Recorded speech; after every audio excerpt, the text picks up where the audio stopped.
Hello friends, आपका अपना channel edu play with ऋषि में स्वागत है। मैं ऋषि कुमार आप लोग के बीच आज का टॉपिक जो है स्ट्रेंथ ऑफ मटेरियल में मैं मोर सर्किल के बारे में आप लोग को बताऊंगा। मोर सर्किल का आप लोग नाम सुने होंगे दोस्तों, बहुत इंपॉर्टेंट टॉपिक है। चलिए दोस्तों, तो स्टार्ट करते हैं। शुरू करने से पहले आप लोग से रिक्वेस्ट होगा, प्लीज़ आप लोग चैनल पर नए हैं तो चैनल को लाइक कीजिए, सब्सक्राइब कीजिए और ज़्यादा से ज़्यादा शेयर कीजिए। अगर आप पिछले वीडियो नहीं देखे हैं तो आप पिछले वीडियो देख लीजिए दोस्तों। उस वीडियो का लिंक मैं इसके डिस्क्रिप्शन में भी डाल दूंगा। अगर आप नहीं देखे हैं तो पूरा पार्ट देखिए, आपको पूरा समझ में आएगा। कोई भी वनडे एग्ज़ाम होगा उसमें आपको बहुत हेल्पफुल होगा दोस्तों। चलिए तो बिना देर किए शुरू करते हैं। आज जो टॉपिक हमारा क्या है, मोर सर्किल। मोर सर्किल क्या होता है दोस्तों? देखिए, मोर सर्किल होता क्या है, यह जो है मेनली ग्राफिकल एनालिसिस है। ग्राफिकल मेथड एनालिसिस जो हम लोग पढ़े थे जस्ट पिछले लेक्चर में। क्या पढ़े थे? Principal stress and principal strain पढ़े थे ना, जिसको कंबाइंड स्ट्रेस बोले थे। कंबाइंड स्ट्रेस वही हो गया प्रिंसिपल स्ट्रेस और प्रिंसिपल स्ट्रेन। अब जो है उसी का हम ग्राफिकल एनालिसिस देखते हैं, जिसको मोर सर्किल कहते हैं। ठीक है, तो मोर सर्किल होता क्या है? तो मोर सर्किल जो होता है, Mohr circle is the locus of point representing magnitude of normal and shear state at various plane in a given stress element। ठीक है, Mohr circle is the locus of points representing magnitude of normal and shear stress at various plane in a given stress element। समझ गए? मोर circle क्या होता है? Locus होता है किसका? पॉइंट का, जो रिप्रेजेंट करता है किसका? Magnitude of normal stress and shear stress at various plane and in a given state element. ठीक है, वेरियस प्लेन के अलग अलग जो है मैग्नीट्यूड रिप्रेजेंट करता है नॉर्मल स्ट्रेस और शियर स्ट्रेस का, उसी का लोकस है, जिसको हम क्या बोलते हैं? मोर सर्किल बोलते हैं। तो देखिए, तो मोर सर्किल जो हम ड्रॉ करेंगे दोस्तों, तो क्या होता है, इसको हम मानते हैं टाउ। ये जो हमारा हो गया सिग्मा, यानी ये हो गया ये शियर स्ट्रेस, ये नॉर्मल स्ट्रेस हो गया। ठीक है, क्या हो गया?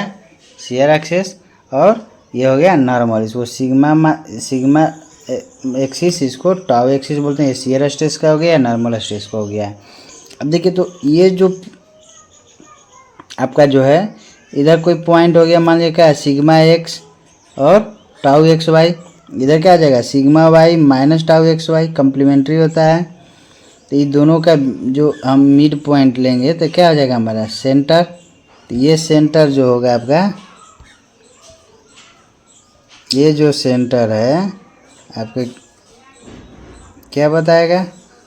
सेंटर जो है सी से रिप्रेजेंट किया और ये एंगल जो बनाएगा 2 थीटा। ठीक है, क्या बनाएगा? जो ड्रॉ करते हैं, ये हो गया sigma x tau x y, clear. ये हो गया sigma y minus tau x y, और दोनों का जो मिड पॉइंट होगा वो क्या होगा? सेंटर। ये मिड पॉइंट हो गया सेंटर। अब देखिए, जब हम ड्रॉ करेंगे ये सेंटर, तो इसको रोटेट करके एक सेंटर मान के क्या बनाएंगे? सर्किल बनाएंगे। ये जो सिग्मा एक्सिस को जहाँ पर कट करेगा, एक यहाँ पर कट कर रहा है और यहाँ पर, दो जगह कट कर रहा है ना। देखिए, दो जगह कट कर रहा है। जब सर्किल ड्रॉ किए इसको सेंटर मान के, तो एक यहाँ पर कट किया और यहाँ पर ई और डी पॉइंट पर कट किया, तो इसका कोऑर्डिनेट क्या हो जाएगा? ई पॉइंट का कोऑर्डिनेट हो जाएगा सिग्मा 2 0, क्योंकि एक्स एक्सिस पर वाई का वैल्यू 0। ये क्या हो जाएगा? सिग्मा 1 0। तो देखिए दोस्तों, ये सिग्मा 1 और सिग्मा 2 क्या है? सिग्मा और आपका सिग्मा 2 क्या है? प्रिंसिपल स्ट्रेस है। आपको हम बताए थे पिछले लेक्चर में, नहीं देखेंगे देख लीजिएगा। सिग्मा 1 एंड सिग्मा 2 क्या हो गया? प्रिंसिपल स्ट्रेस हो गया। तो ये क्या हो गया? इसको बोलेंगे मेजर प्रिंसिपल स्ट्रेस, है माइनर प्रिंसिपल स्ट्रेस। यानी ये क्या हो गया? बड़ा वैल्यू हो गया और ये छोटा वैल्यू हो गया ना जी। तो क्या हो गया? अब देखिए, इसका सेंटर अगर हम लेते हैं, एक तो इससे निकाल देंगे सेंटर, क्या हो जाएगा? अगर उससे सेंटर निकालते हैं तो sigma x minus sigma y upon 2 का whole square plus 4 tau x y का होल स्क्वायर हो जाएगा। ठीक है, इस पॉइंट को और इस पॉइंट को लेंगे तो सेंटर क्या आ जाएगा, तो सिग्मा 1 प्लस सिग्मा 2/2 और 0, ये हो गया सेंटर। ठीक है, याद रखिएगा सेंटर ऑफ मोर सर्किल का कोऑर्डिनेट पूछेगा तो क्या हो जाएगा, तो सिग्मा 1 प्लस सिग्मा 2/2 और 0, एक ये सेंटर हो गया। क्लियर, याद रखिएगा। अब देखिए जब ये सेंटर हो गया तो इसका हम रेडियस निकाल सकते हैं या डाया निकाल सकते हैं पूरा। तो डाया क्या हो जाएगा, ठीक है, डाया 2 मेथड से निकालेंगे। एक क्या हो जाएगा, ये पूरा इतना वैल्यू में से इतना घटा देंगे, यानी क्या हो जाएगा, डाया जो मोर सर्किल का निकलेगा सिग्मा 1 माइनस सिग्मा 2, एक ये हो गया डाया, हो गया ना जी। मोर सर्किल का डाया क्या हो जाएगा, सिग्मा 1 माइनस सिग्मा 2। या और क्या लिख सकते हैं इसको, अगर देखिए यहाँ पर, तो मोर सर्किल का डाया सिग्मा 1 माइनस सिग्मा 2 या root under sigma x minus sigma y का whole square plus 4 tau xy का होल स्क्वायर होगा ना। यहाँ से देखिए क्या हो जाएगा, sigma x minus sigma y का whole square plus 4 tau xy का होल स्क्वायर। अगर डाया निकालेंगे तो यहाँ से क्या आ जाएगा, आपका डाया निकल जाएगा, या इससे भी डाया निकलेगा सिग्मा 1 माइनस सिग्मा 2। अब रेडियस ऑफ मोर सर्किल क्या हो जाएगा, रेडियस ऑफ मोर सर्किल निकालेंगे तो डाया का आधा हो जाएगा, निकालने का मतलब क्या, सिग्मा 1 माइनस सिग्मा 2/2 हो जाएगा। ये हो जाएगा रेडियस ऑफ मोर सर्किल। तो रेडियस ऑफ मोर सर्किल क्या होता है, स्ट्रेस एम्पलीट्यूड के बराबर होता है। आप नहीं देखे होंगे, पिछला लेक्चर देख लीजिएगा, उसमें बताएं स्ट्रेस एम्पलीट्यूड क्या होता है। क्लियर, तो रेडियस ऑफ मोर सर्किल क्या हो जाएगा, सिग्मा 1 माइनस सिग्मा 2/2, या अगर सिग्मा एक्स वाई के फॉर्म लिखना है तो क्या हो जाएगा रेडियस, तो सिग्मा एक्स, देखिए यहाँ लिखे हुए हैं, क्या हो जाएगा sigma x minus sigma y. ये डाया है तो इसमें क्या करेंगे, 2 से भाग कर देंगे तो क्या हो जाएगा, 2 से जब भाग करेंगे तो क्या निकलेगा हमारा डाटा, तो sigma x minus sigma y by 2 का whole square plus tau x y का होल स्क्वायर का क्या हो जाएगा, रूट अंडर। ये हो जाएगा हमारे का मोर सर्किल का रेडियस हो जाएगा। क्लियर है, तो मोर सर्किल का रेडियस या तो सिग्मा नॉर्मल स्ट्रेस जो है, प्रिंसिपल स्ट्रेस जो हम निकालें सिग्मा 1 सिग्मा 2, दोनों का डिफरेंस करके 2 से भाग कर देंगे, वहाँ से निकलेगा। क्लियर है, तो मोर सर्किल समझ में आया क्या है। मोर सर्किल जो होता है लोकस ऑफ पॉइंट रिप्रेजेंटिंग क्या, magnitude of normal stress and shear stress. Clear है, और इसका सेंटर क्या होता है, सिग्मा 1 प्लस सिग्मा 2/2 0। अगर रेडियस कहेगा तो सिग्मा 1 माइनस सिग्मा 2/2 या sigma x minus root under sigma x minus sigma y by 2 का whole square plus tau x y का होल स्क्वायर।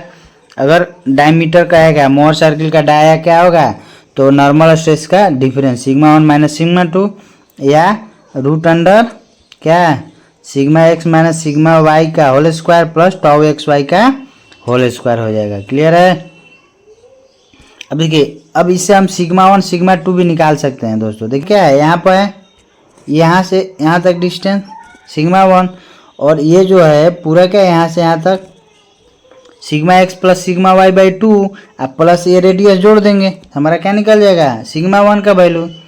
उसी तरह सिग्मा 2 निकालेंगे तो पूरा में घटा देंगे, देखिए सिग्मा 1 का आ जाएगा sigma x plus sigma y by 2 plus इसको 1/2 को अंदर करेंगे तो ये आ जाएगा क्या, रेडियस है मोर सर्किल का, यानी इतना में रेडियस जोड़ देंगे। और सिग्मा 2 निकालना है तो इसमें रेडियस को घटा देंगे। अब मैक्सिमम शियर स्ट्रेस किसके बराबर होगा, देखिए मैक्सिमम जो शियर स्ट्रेस जो आएगा हमारा यही ना होगा, तो मैक्सिमम शियर स्ट्रेस क्या है, ये रेडियस के बराबर। तो मैक्सिमम शियर स्ट्रेस किसके बराबर हो जाएगा, रेडियस के बराबर हो जाएगा। क्लियर है, यानी सिग्मा 1 माइनस सिग्मा 2/2, या अगर एक्स वाई के फॉर्म लिखेंगे तो sigma root under sigma x minus sigma y by 2 का whole square plus tau x y का होल स्क्वायर हो जाएगा। क्लियर है, ये हो गया आपका क्या चीज़, मोर सर्किल। मोर सर्किल में जो है रेडियस ऑफ मोर सर्किल क्या चीज़ को रिप्रेजेंट करता है, रिप्रेजेंट करता है maximum value of shear stress. याद रखिएगा, radius of Mohr circle represents the value of maximum shear stress. Radius कितना हो जाएगा, तो sigma x minus sigma y by 2 का whole square plus tau x y का होल स्क्वायर, या sigma 1 minus sigma 2 by 2। Clear है। Radius of Mohr circle क्या represent करता है, क्या बताता है, radius of Mohr circle represent the value of maximum shear stress. Clear. और नॉर्मल स्ट्रेस जो होता है on the plane of maximum shear stress is represented by coordinate of centre of Mohr circle. जो नॉर्मल स्ट्रेस होगा, normal stress जो represent करेंगे कहाँ पे, plane of maximum shear stress, किसके द्वारा, जो कोऑर्डिनेट होगा मोहर सर्किल के सेंटर का, वही जो हो गया उसका क्या हो जाएगा, नॉर्मल स्ट्रेस होगा। अब देखिए दोस्तों, मोहर सर्किल क्या है, रेडियस, इसमें कुछ ना कुछ आया। अब एक क्वेश्चन पूछता है आपका कि मोहर सर्किल का जो अगर हाइड्रोस्टैटिक फोर्स लग रहा है तो मोहर सर्किल कैसा होगा। तो दोस्तों जब मोहर सर्किल क्या होगा, reduce to a point, Mohr circle क्या हो जाएगा, मोहर सर्किल जो है रिड्यूस टू ए क्या, पॉइंट हो जाएगा। किस केस में, हाइड्रोस्टैटिक लोडिंग के केस में। ठीक है, मोहर सर्किल क्या हो जाएगा, reduce to a point in case of hydrostatic loading and shear force क्या हो जाएगा, जीरो। इसका शियर क्या हो जाएगा, जीरो। क्यों, क्योंकि शियर फोर्स किसके बराबर, रेडियस के बराबर। अब मोहर सर्किल ही जब क्या हो गया, एक पॉइंट हो गया, तो उसमें रेडियस क्या, जीरो, तो शियर स्ट्रेस जीरो। तो अगर हाइड्रोस्टैटिक फोर्स लग रहा है तो मोहर सर्किल कैसा मिलेगा हमको, एक पॉइंट मिलेगा और उसका रेडियस क्या आ जाएगा, जीरो, और यानी रेडियस जीरो तो शियर स्ट्रेस जीरो। यानी हम कह सकते हैं कि Mohr circle reduce to a point in case of hydrostatic loading and zero shear stress. Clear. अगर कहे in case of pure shear, मतलब क्या है, केवल प्योर शियर है, तो कहने का मतलब शियर स्ट्रेसिंग केवल है, तो centre will fall at the origin. अगर प्योर शियर का केस आएगा तो ये जो सेंटर यहाँ लाई कर रहा है, कहाँ अप्लाई करेगा, इस ओरिजिन पर लाई करेगा। ठीक है, तो इन case of pure shear centre will fall at origin. Clear है। तो मोहर सर्किल इतना याद रखिएगा दोस्तों। चलिए अब आगे बढ़ते हैं, इसमें कुछ और टर्म है। अब देखिए, एक टर्म जो है आपका आता है आपका प्रिंसिपल स्ट्रेन, ठीक है ना, और प्रिंसिपल स्ट्रेस में रिलेशन। अब देखिए, जिसे हम लोग प्रिंसिपल स्ट्रेस पढ़े थे, उसी तरह प्रिंसिपल स्ट्रेन क्या हो जाएगा, normal strain. Normal strain epsilon x plus epsilon y plus epsilon x plus epsilon y by 2 cos 2 theta plus gamma x y upon 2 sin 2 theta. जिसे हम लोग पढ़े थे नॉर्मल स्ट्रेस, क्या पढ़े थे, सिग्मा एन जो है पिछले लेक्चर में बताए थे, आप लोग देख लीजिएगा। सिग्मा एन जो होता था sigma x plus sigma y by 2 plus sigma x plus sigma y by 2 cos 2 theta plus tau x y sine 2 theta पढ़े थे ना। तो यहाँ पर जब नॉर्मल स्ट्रेन निकालेंगे, सिग्मा एस सिग्मा वाई को एप्सिलॉन एक्स और एप्सिलॉन वाई से रिप्लेस करते हैं, और टाउ को जो है रिप्लेस करते हैं गामा बाई 2 से। क्लियर। तो ये रिलेशन ध्यान रखिएगा। और एंगल कहेगा तो tan 2 थीटा जो हो गया gamma x y upon epsilon x minus epsilon y, ये हो गया प्योर नॉर्मल स्ट्रेन। ठीक है, दोनों रिलेशन याद रखिएगा। वहीं फिर कैसा आ जाएगा, अगर इन प्लेन के लिए शियर स्ट्रेन निकालने के लिए तो क्या आ जाएगा, एप्सिलॉन एक्स यानी एप्सिलॉन 1 माइनस एप्सिलॉन 2 का मोड हो जाएगा। क्लियर है।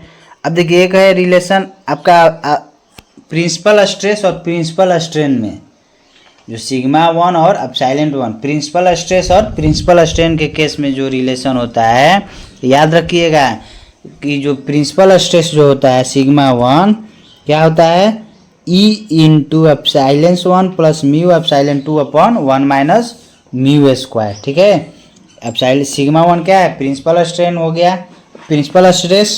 ई क्या हो गया, यंग मॉडुलस। एप्सिलॉन 1 क्या हो गया, प्रिंसिपल स्ट्रेन हो गया। अब साइलेंट टू क्या हो गया, इसमें भी एक मेजर और माइनर होता था, एक बड़ा एक छोटा वैल्यू। तो मेजर हो गया 1 वाला, 2 जो रिप्रेजेंट कर रहा है वो माइनर हो गया। तो मेजर प्रिंसिपल स्ट्रेस हो जाएगा E into major principal strain plus mu. अब साइलेंट टू को minor principal strain upon 1 minus mu square. इसको और अगर अलग अलग करेंगे तो क्या आ जाएगा, अगर अलग अलग करेंगे अगर आप साइलेंस 1 का वैल्यू निकालना होगा हमको, तो कैसे निकाल सकते हैं, sigma 1 by E plus mu sigma 2 by E. Clear, ये रिलेशन याद रखिएगा दोस्तों। अगर इसी से हमको अब साइलेंस 1 मान लीजिए क्या मेजर प्रिंसिपल स्ट्रेन निकालना है, तो सबसे पहले क्या निकालेंगे, तो सिग्मा 1 बटा ई हो जाएगा, क्या हो जाएगा, माइनस नॉर्मल स्ट्रेन जो होता है किसका, तो म्यू, यानी म्यू इंटू क्या हो जाएगा, सिग्मा 2 अपॉन ई। समझे, इसी से ये रिलेशन निकला है। क्लियर, याद रखिएगा सिग्मा 1 क्या हो जाएगा, तो ई into epsilon 1 plus mu epsilon 2 upon 1 minus mu square. उसी तरह सिग्मा 2 क्या हो जाएगा, ई इंटू एप्सिलॉन 2। देखिए यहाँ 2 है तो यहाँ 2, तो सिग्मा 2 बराबर क्या हो जाएगा, E into epsilon 2 plus mu epsilon 1 upon 1 minus mu square. ये रिलेशन याद रखिएगा, ठीक है। अब plane stress does not lead to plane strain, इस बात को याद रखिएगा। प्लेन स्ट्रेस जो होता है does not lead to plane strain. अब देखिए स्ट्रेन रोस्टे याद रखिएगा, स्ट्रेन रोस्ट क्या होता है, ठीक है, बहुत इंपॉर्टेंट है। स्ट्रेन रोस्टे जो होता है, रेक्टेंगुलर स्ट्रेन रोस्टे होता है, एक होता है डेल्टा स्ट्रेन, ठीक है, एक रेक्टेंगुलर स्ट्रेन और एक होता है डेल्टा स्ट्रेन। तो रेक्टेंगुलर स्ट्रेन, डेल्टा स्ट्रेन और एक होता है स्टार स्ट्रेन। 3 गो होता है स्ट्रेन रोस्टे, रेक्टेंगुलर, डेल्टा और स्टार। तो इसमें पूछता है रेक्टेंगुलर में क्या हो जाएगा, एंगल जो होता है 45 डिग्री पर होता है, ठीक है।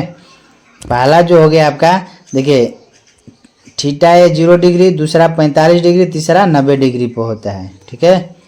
इस बात को याद रखिएगा, 0, 90, 45 डिग्री। स्ट्रेन रोस्टे जो होगा रेक्टेंगुलर स्ट्रेन के लिए 0 डिग्री, 90 डिग्री और 45 डिग्री पर। क्लियर, रेक्टेंगुलर के लिए क्या होगा, 0 डिग्री, 45 डिग्री और 0 डिग्री, 90 डिग्री और 45 डिग्री। उसी तरह अगर स्टार में चलेंगे तो स्टार में क्या हो जाएगा, स्टार रोस्टे देखेंगे, स्टार स्ट्रेन रोस्टे, इसमें होता है 0, 120, 240, 120 20 के अंतराल पर होता है, ठीक है। 0, 120 फिर 100, 240।